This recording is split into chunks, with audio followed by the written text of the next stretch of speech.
High বন্ধুরা, আজকে তোমাদের সাথে একটা কথা না বললে নিজেকে খুব কেমন একলা মনে হচ্ছে, তাই তোমাদের সাথে ভাবলাম একটু শেয়ার করি। আজকে আমার মা এসেছিল বাপের বাড়ি থেকে। আমার বাপের বাড়ি যদিও খুব দূরে নয়, পুরুলিয়াতে। হ্যাঁ, আজকে এসেছিল, আজকে চলে গেল মা। 3 দিন ছিল। তা আজকে আমার খুব মনটা খারাপ লাগছে। তাই ভাবলাম তোমরা তো আমার বন্ধু হয়েই গেছো, তাই তোমাদের সাথে না শেয়ার করলে ঠিক ভালো লাগছিল না। 30 বছর বিয়ে হয়েছে আমার। আর আমি যেহেতু ওয়ার্কিং, সেহেতু সবসময় আমার পক্ষেও বাপের বাড়ি যাওয়া সম্ভব না। আর আমার মায়েরও মাও আসতে পারে না একদমই।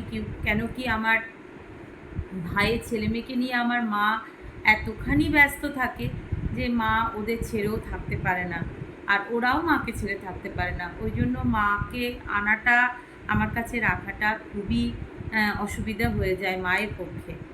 আজকে চলে গেছে, যেতে তো ছাড়তে তো ইচ্ছে করছিল না, মন চাইছিল না, কিন্তু তারপরেও মাকে যেতে হবে, এটাই তো নিয়ম।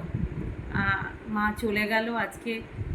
যাবার সময় খুবই কান্না লাগছিল, কিন্তু কাঁদতে পারছিলাম না। যে আমি যদি বেশি কাঁদি, বেশি চোখের জল ফেলি, তাহলে মায়ের আরও কষ্ট হবে।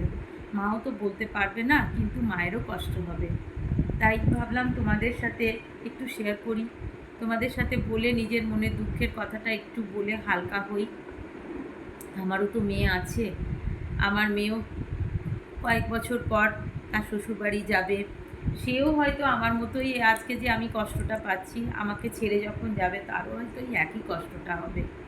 সেও হয়তো আমাকে কষ্ট যাতে না পাই, আমি যাতে কম কষ্ট পাই, তার জন্য হয়তো সেও তার চোখের জলটা লুকিয়ে লুকিয়ে ফেলবে, আমাকে বুঝতে দেবে না, জানতে দেবে না।